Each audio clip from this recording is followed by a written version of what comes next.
Chega mais para nossa resenha filosófica, nossa resenha das humanas, o nosso Krauscast. Você é muito bem-vindo, muito bem-vinda. Aproveita, se você está aí numa plataforma que permite que você curta esse conteúdo, você já pode curtir. Se você está na plataforma de seguir, siga. Se está na plataforma de se inscrever, como é o caso do YouTube, se inscreva. E em todas as plataformas é possível você compartilhar, né? Compartilhar o nosso conteúdo, sempre um papo cabeça, sempre alguma temática aí, sendo analisada de uma maneira informal. Aqui ninguém está seguindo necessariamente uma metodologia, aquela coisa engessada. Aqui a gente está para bater um bom papo, né? E fazer provocações que eu considero, né? Provocações que vão alimentar o senso crítico. E aqui a gente vai, nesse novo episódio do Krauscast, bater um papo sobre Maquiavel. Cool. Certamente você já ouviu falar de Nicolau Maquiavel, um cara gigante na história da filosofia, um cara ligado demais à política e que fez toda a diferença aí para esse âmbito, especificamente para o âmbito da política. O autor de uma obra fundamental, uma obra intitulada O Príncipe, que, assim, já de imediato vou adiantando para você que leu, para você que não leu, para você que nunca nem ouviu falar, né? Porque tem aquelas pessoas, nunca nem vi. De repente você nunca nem viu O Príncipe, mas eu já vou adiantando para você que se trata de uma obra que vai refletir, além do papel da ética e da sua relação, evidentemente, com a política, se trata de um manual sobre como se manter no poder, como chegar no poder, evidentemente, e como você permanecer lá, né? Então, é uma obra bem importante desse pensador que nasceu em Florença. Maquiavel nasceu ali no ano de 1469 e faleceu em 1527. Um cara que representa muito bem o humanismo renascentista, e ele estudou na Universidade de Florença, teve uma experiência como diplomata, trabalhou ali nos bastidores da política, na articulação de tratados, alianças, de alguns relatórios. E, ao escrever O Príncipe, ele reúne ali uma série de conselhos práticos que vão ser extremamente importantes nesse sentido que eu trouxe, né? Como você chega no poder, como você se mantém no poder. Diga-se de passagem, Maquiavel, aí dentro desses seus ensinamentos, ele acaba sendo muito atual e também muito estudado em outros meios, não apenas no meio político, mas também no campo organizacional, porque O Príncipe acaba se consolidando como uma espécie de grande manual de liderança. Eu já li algumas vezes O Príncipe, não sei necessariamente quantas vezes, até porque na época da formação acadêmica a gente acaba lendo muitos, né, capítulos, e pela demanda, assim, pela correria, a gente muitas vezes nem para ler uma obra inteira, mas depois, né, da minha formação, pela questão da atuação como professor, a gente acaba tendo esse compromisso, né, de estudar mais profundamente os pensadores, e no caso de Maquiavel é uma obrigação, né? Mas enfim, o livro, ele é bem legal, ele representa muito bem o que Maquiavel significa para a história da filosofia, do pensamento político. Maquiavel, ele vivia numa Itália que estava até então fragmentada, e ele vai propor ali um caminho, né, que ele acredita que se fosse colocado em prática, poderia culminar com a reunificação da Itália. Maquiavel, ele não acredita numa política que é feita com uma dependência do sobrenatural, com a dependência da religião, da igreja. E é por isso que Maquiavel ele vai trazer uma proposta que nós entendemos como Estado laico. Ele propõe uma separação entre Estado e igreja, entre política e religião. E para Maquiavel isso era fundamental, porque, como eu falei, né, Maquiavel ele era humanista, então ele está pensando o ser humano, está pensando na capacidade humana, a competência humana de agir, de fazer. Com isso, Maquiavel não está dizendo que a igreja deve ser eliminada da sociedade, longe disso. A igreja cumpre o seu papel social, a religião tem um papel importante a ser desempenhado na sociedade. Maquiavel, em O Príncipe, ele é muito associado à defesa do absolutismo. Maquiavel está defendendo efetivamente um principado. Ele defende que o governante deve contar com um apoio de uma equipe ministerial. Então, não necessariamente Maquiavel está defendendo, assim, ao pé da letra, absolutismo, mas não seria incorreto dizer que o pensamento de Maquiavel ele está alinhado ou ele pode ser associado ao absolutismo. Se bem que ele escreve, né, as cartas sobre o governo de Tito Livio, ali a gente encontra um Maquiavel republicano, um Maquiavel que leva em consideração a participação do povo, a vontade do povo. Então é algo que também deve ser levado em consideração. Mas, em linhas gerais, a gente também precisa pensar que ao falar sobre essa separação entre política e religião, entre Estado e Igreja, Maquiavel também está deixando claro que é preciso discernir o que é a ética política e o que é a ética cristã. Porque Maquiavel, como diplomata, como historiador também, que era, Maquiavel ele tinha uma noção muito nítida, muito clara, de que os princípios que pautam as práticas cristãs não necessariamente são uma regra dentro do campo político.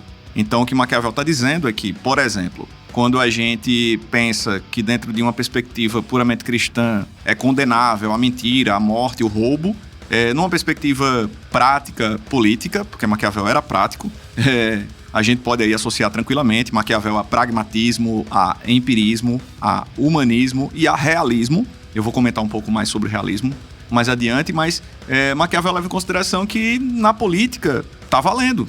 Tá valendo. Tá valendo, inclusive, usar como escudo, de repente, como máscara, essa questão da religião, mas na prática a gente percebe que a política ela acaba violando esses preceitos que são puramente cristãos. Então o príncipe tem que estar ciente disso. E o príncipe tem que estar ciente, né, de que ele precisa ter a capacidade de manter esse poder, de administrar bem esses interesses. Quando eu falo de interesses, evidentemente, eu estou levando em consideração que, vamos lá, juntando as peças. Maquiavel era um pensador realista, então ele não vai falar como deveria ser a política, ele não vai falar como deveria ser a sociedade, ele está levando em consideração como ela é de fato. Então, Maquiavel não está elaborando um projeto utópico, romântico, idealista. Não, ele está dizendo, olha, a coisa funciona dessa forma aqui. Então, por isso que ele é chamado de realista. E o príncipe, segundo Maquiavel, ele tem que levar em consideração que a matéria-prima do seu trabalho é gente, são pessoas. E pessoas são movidas por interesses, e esses interesses são particulares. Então Maquiavel ele deixa muito claro que o ser humano ele é egoísta, o ser humano ele é hipócrita, ele é traiçoeiro, ele é vingativo, ele possui essas características e o príncipe ele é o grande gestor dessa convivência e ele é o grande responsável por manter o bem-estar dessas pessoas. Agora, evidentemente, Maquiavel vai dizer que o príncipe ele vai administrar isso de acordo com a sua conveniência, de acordo com o que ele considera o bem, não é? Então, o príncipe ele tem que ser estrategista, ele tem que ser frio. E Maquiavel deixa muito claro que na maior parte do tempo o príncipe tem que ser cruel. Uou. Na maior parte do tempo. Então, ele não está dizendo que é 100% do tempo. Por isso que Maquiavel é muito lembrado por isso, né? Ser temido ou ser amado? Maquiavel vai dizer, ser temido é melhor do que ser amado. Porque o fato de o príncipe ser temido dá a ele uma margem de distanciamento dos seus súditos, dos seus seguidores, que não vai impedir que ele seja traído, que não vai impedir que ele seja atacado, mas que vai lhe dar ali uma sobrevida. Isso é muito importante dentro da reflexão proposta por Maquiavel. Então, Maquiavel, ele também vai analisar que a partir do momento que o príncipe tem que gerenciar a vida em sociedade, onde ele está lidando com pessoas que possuem essas características, ele também tem que ser um jogador. Na verdade, ele tem que ser o melhor jogador. Por isso que a gente pode até extrair como ensinamento de Maquiavel a ideia de que o parecer é mais importante do que o ser. Então, o príncipe ele vai usar sempre uma máscara, ele sempre vai trazer uma capa, como se a vida em sociedade, e ainda mais no campo político, fosse como um jogo de pôquer. Então, você não mostra suas cartas, você não vai revelar os seus reais interesses, porque isso pode tornar você vulnerável aos ataques. E Maquiavel também fala que o príncipe tem que ter virtude e fortuna, ou virtude. A virtude é justamente aquilo que está ao alcance do príncipe, aquilo que está sob seu controle. O príncipe tem que ser o mais competente, o príncipe tem que ser o mais capaz, ele tem que estar ali a par de tudo aquilo que está ao seu alcance.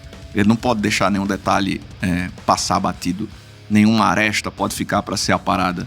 E no caso da fortuna, ele não está falando necessariamente de riqueza, ele está falando de acaso, ele está falando de sorte, das contingências. Então o que Maquiavel está tentando dizer é que o príncipe ele tem que levar em conta que existem coisas que não estão sob seu controle, que não estão ao seu alcance. E na medida em que ele leva isso em consideração e munido de virtude, ele vai ser um cara precavido, ele vai ter cartas na manga, ele vai ter um plano B, um plano C, um plano D, ele vai ter alternativas de ação, porque ele tem que levar isso em conta. Nem tudo depende da gente. Isso vale para o príncipe, isso vale para o súdito, isso vale para a gente. Imagina se a gente começa a viver de forma inconsequente e não levando em consideração que, por mais que a gente tenha um plano muito bem detalhado de ação para a vida, existem coisas que não dependem só da gente. Imagina, isso é viver de forma inconsequente, de forma irresponsável. Só que no caso do príncipe, ele não pode se dar o luxo de viver dessa forma. Por quê? Porque ele pode acabar saindo do poder. E sair do poder pode ser um prejuízo não só para ele, mas para toda a sociedade. Então uma coisa é pensar o que eu posso fazer da minha vida, o que você pode fazer da sua vida. Se der certo ou se der errado, a gente administra.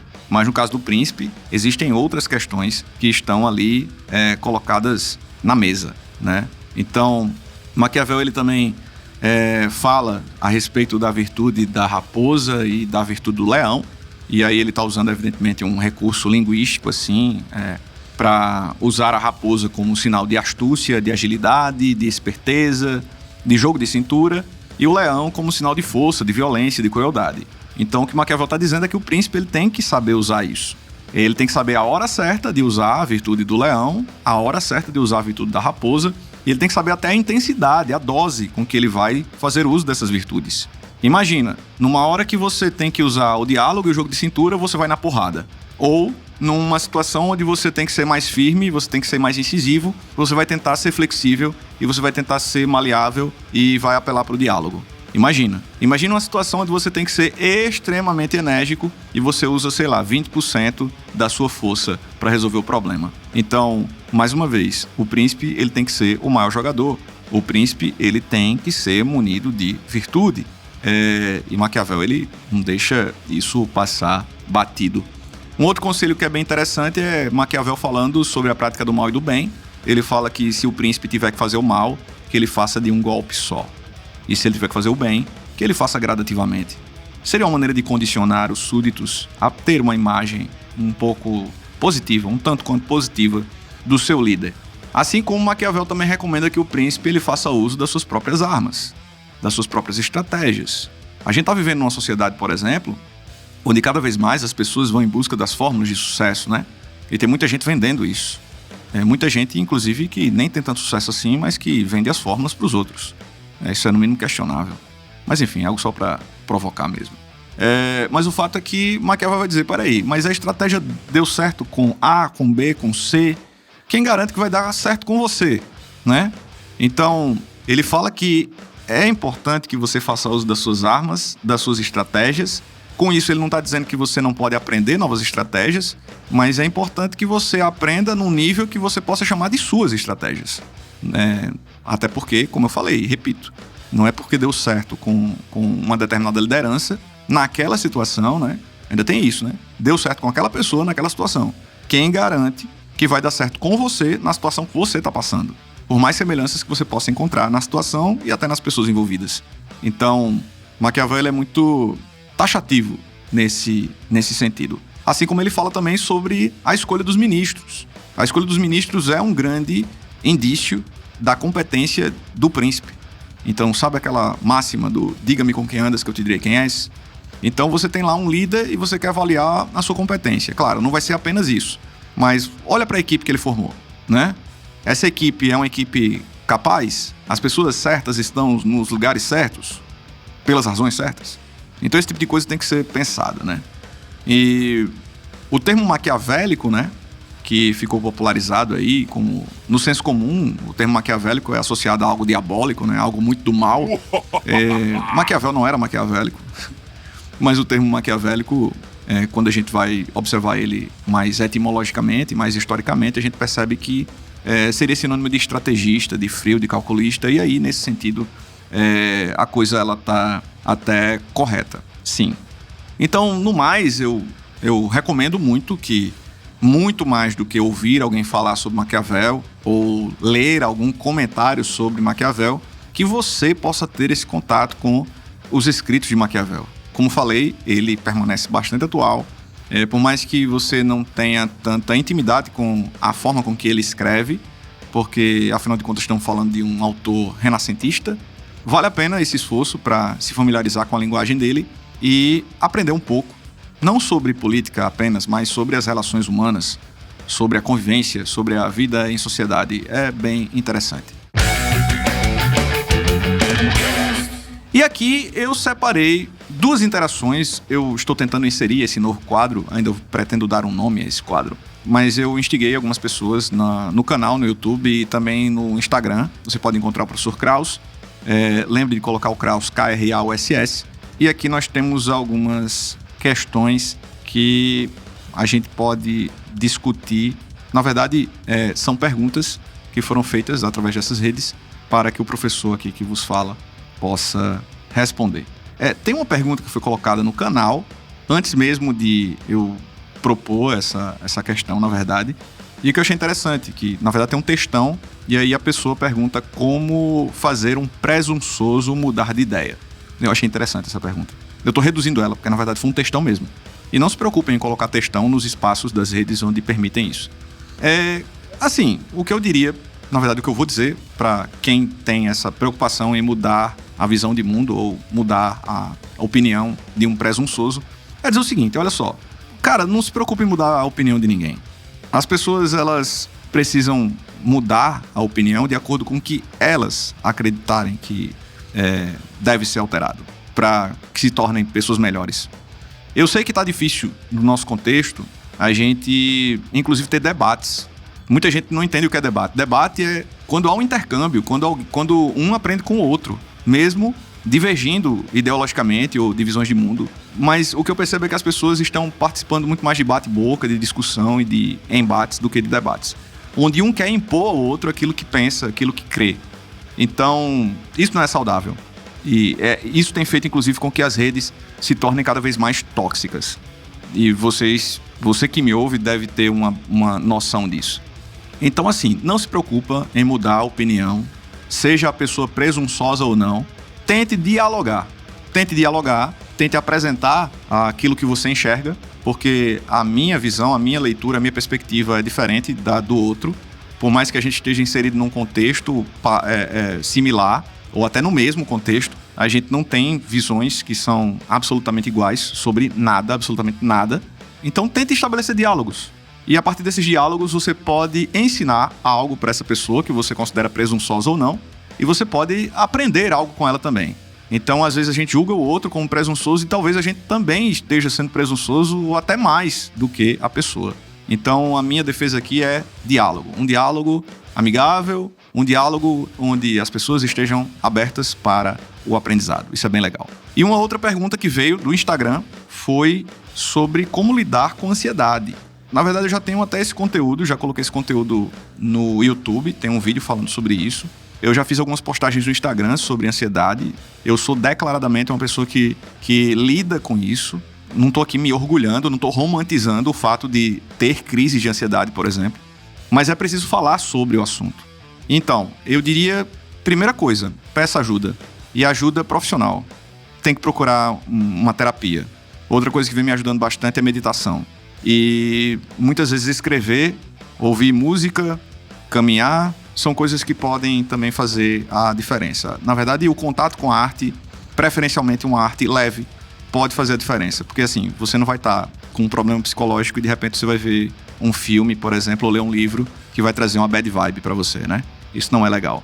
Mas, acima de tudo, procurar ajuda profissional faz toda a diferença. Eu sei que tem muita gente oferecendo fórmulas aí pra poder resolver o problema, né? É interessante isso, essa galera que tem fórmula pra resolver o problema de todo mundo. Mas o lance é fazer tratamento mesmo. Eu tenho feito esse acompanhamento psicológico e tem me ajudado bastante. Então é isso, eu quero agradecer pelas interações, agradecer pela participação, agradecer por você estar ouvindo o Krauscast. Esse foi mais um episódio bem legal e eu espero encontrar com você no próximo. É isso aí, esse foi mais um Krauscast.